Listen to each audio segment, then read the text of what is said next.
Launch monitors are very cool pieces of technology, but they can be like any other training aid. You cough up some money with some big hopes of transforming your golf game, and then when the initial excitement wears off, these things are collecting dust in your house. In this video, I am going to show you 5 ways to practice effectively with launch monitors so this doesn't happen. These are all the methods I've used in my own game that were instrumental in adding over 30 yards to my drives, dialing in awkward wedge distances, picking smarter targets, and straightening out my ball flight, which all added up to me becoming a plus handicap after 20 years of playing this game. To illustrate some of the concepts in this video, I'm going to show you 2 launch monitors, the Rapsodo MLM2Pro and the Foresight GC3. In case you don't know me, my name is John Sherman. I am the author of the 4 Foundations of Golf, and on this channel, I'm giving you actionable ways to improve your game without all the gimmicky swing tips. All right, let's start with a practice method I know all of you want: how to increase your driver distance. I'm going to spend a little bit more time here because I know everyone wants to know how to hit it farther. And you should. Adding distance has a huge impact on your scoring potential. So generally speaking, to hit longer drives, you want to do 3 things: increase your ball speed, increase your launch angle, and lower your spin rate. Those are usually the 3 metrics I'm paying attention to on a launch monitor when I'm practicing with my driver. Now for me, I know that about 160 miles per hour of ball speed, about a 13 to 14 degree launch angle, and about 2,200 RPMs of spin are optimal. That's going to get me about 260 to 270 yards of carry, and essentially I am squeezing every single drop of distance out of my 108 to 110 mile per hour swing speed. And you can check this helpful chart from Ping to help you dial in the numbers, which I will link to in the description. So there are really 2 ways to optimize your distance without increasing your swing speed. The first is impact location. Striking it on the center or just above the center of the face takes care of a lot of things. Your ball speed will increase because you've transferred energy efficiently to the golf ball by striking it closer to the sweet spot. And you'll get better spin rates and a higher launch angle on that area of the club face. But one caveat that you want to avoid is the bottom half of the driver face. A lot of people don't know this, but the loft of the driver is actually lower there, so it's going to launch the ball lower and increase your spin rate because of something called gear effect. And those are essentially 2 distance killers, which you can pay attention to on your launch monitor. But when you can strike it a little higher on the face, the loft is higher on that part of the driver, so you'll get more launch angle and less spin, 2 ingredients for more carry distance. Now, another secret sauce for distance is attack angle, which is essentially measuring if the club head is moving downwards, level, or upwards through the impact interval. Now, most of you watching this can gain 10, 20, or even 30 yards if you learn to hit up on your driver more. And I've added over 20 yards going from a level angle of attack to living more in the 4 to 6 degree positive region. This is a really efficient way to add launch angle to your drives without increasing spin rate. That's the secret of angle of attack.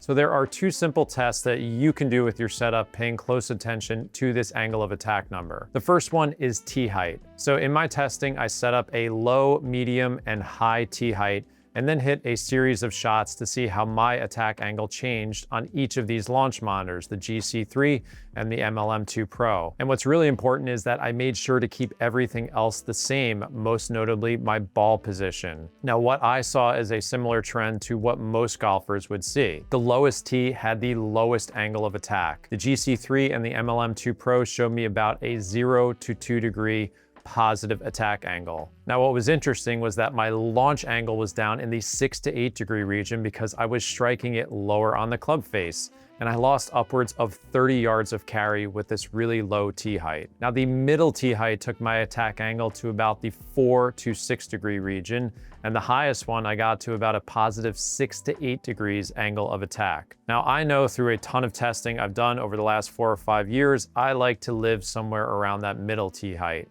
It's giving me the best blend of hitting up on it about 4 to 5 degrees, really good impact, and the straightest ball flight, of course. I know this sounds simple, but I can't tell you how important basing testing like this is so you can essentially find the right tee height that you can use on the course to optimize your distance. Now, for a lot of you watching this, I think you're going to be surprised by the results, particularly when you increase your tee height. Now, another test you can run is ball position with your driver. How you tee it up in the middle or further up in your stance will have a huge influence on the attack angle number. Now, when I moved my optimal tee height closer to the middle of my stance, I started to go back to numbers I was seeing with the low tee height, which was a much lower angle of attack and less distance by about 20 to 30 yards. The ball was launching lower, and as I said, I did lose a ton of distance, and my ball flight wasn't as straight. It was more of a right to left curvature, which I don't like seeing on the golf course. But also, because I've run this test so many times, I know that teeing it just inside my lead foot is where I'm going to get the best numbers for my golf swing. So you can also play around with this as well and see how your attack angle,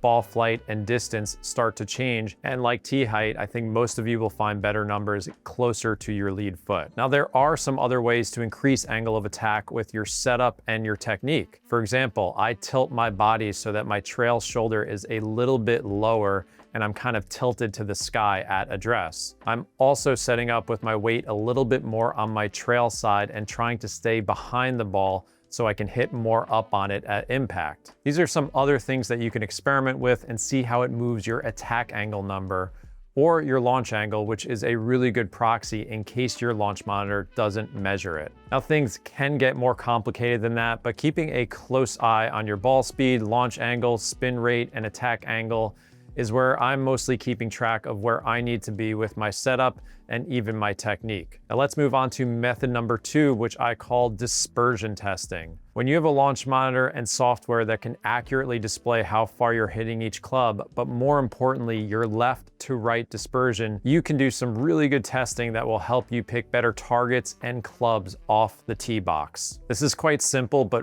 really impactful to your game. So what you can do is hit a series of shots with all the clubs that you might be using off the tee, ranging from your driver, your fairway woods, hybrids, or even your long irons. Essentially, what you're looking for is a baseline dispersion of your shot pattern from left to right. I first saw this method from Scott Fawcett in his decade system, and it was a real eye-opener, and I can tell you, it saved me a ton of strokes on the course and given me more confidence off the tee. So for example, I now know that my driver cone is about 60 to 65 yards wide, while my 3 hybrid might be in the 40 to 45 yard wide region. So I can go on Google Maps or an app like Shot Pattern and start seeing where the trouble is off the tee with that dispersion and make better decisions.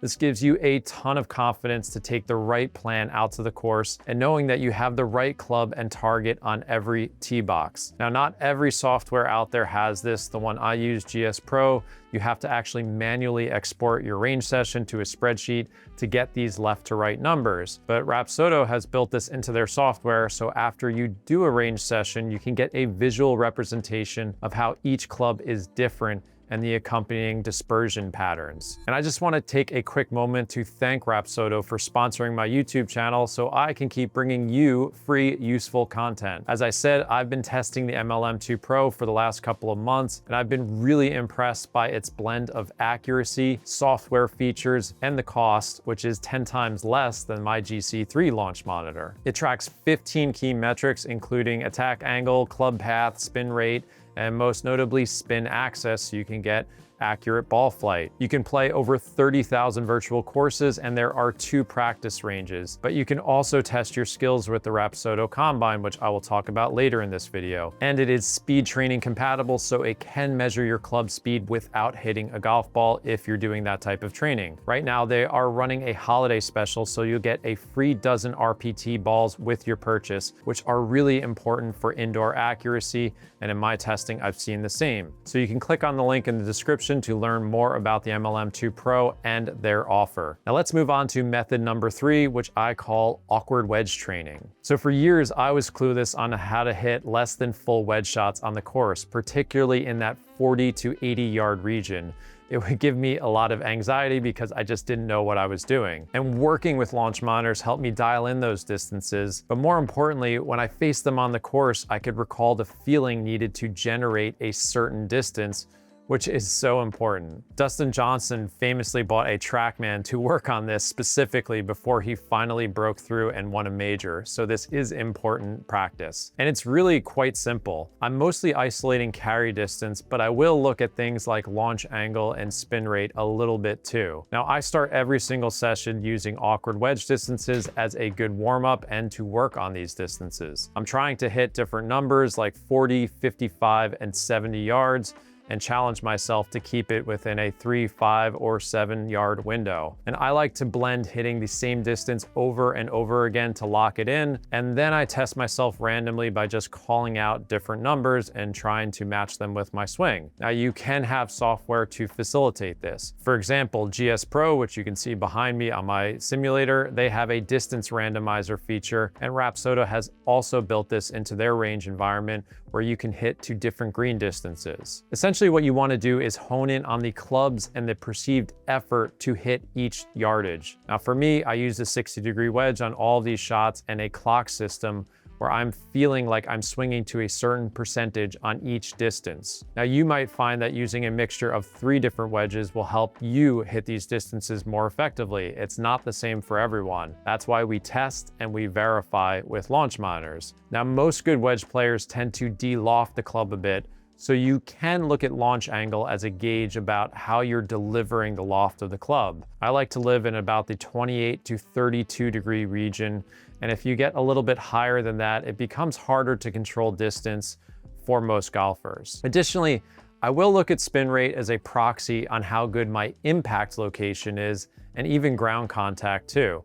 I know that my spin rate is going to drop considerably if I'm not doing either of those well. But conversely, if I'm striking it well and controlling my low point really well, I'm going to see spin rates about 7,500 to 9,000 RPMs, depending on the distance I'm hitting to. That's a little bit more advanced, but most of you would do well to just isolate carry distance or 1 or 2 other metrics at most, which you can see on this screenshot from the Rapsodo app while I was doing some wedge practice. Now let's move on to method 4, which I call avoiding extremes. Now, a lot of golfers get really confused by the numbers when they practice on a launch monitor like TrackMan 4 or a GCQuad, let's say if you're at a simulator place. And they should get confused. It takes a lot of time and effort to understand how all these numbers work together, which is why those launch monitors are more professional products that are geared towards instructors and club fitters.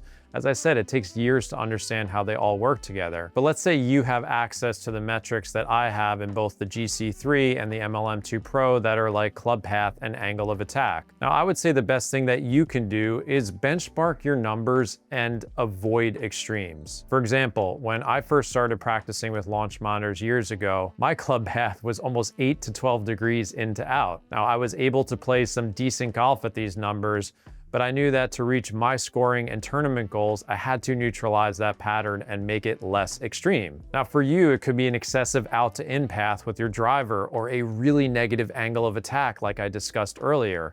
So you have to do your best to use your simulated ball flight and look back at some of these metrics and see what helps move them in the right direction and make them less extreme. For example, in my prior example with the driver, changing your tee height and ball position might move your angle of attack with your driver from a -6 to maybe a -1 or 0.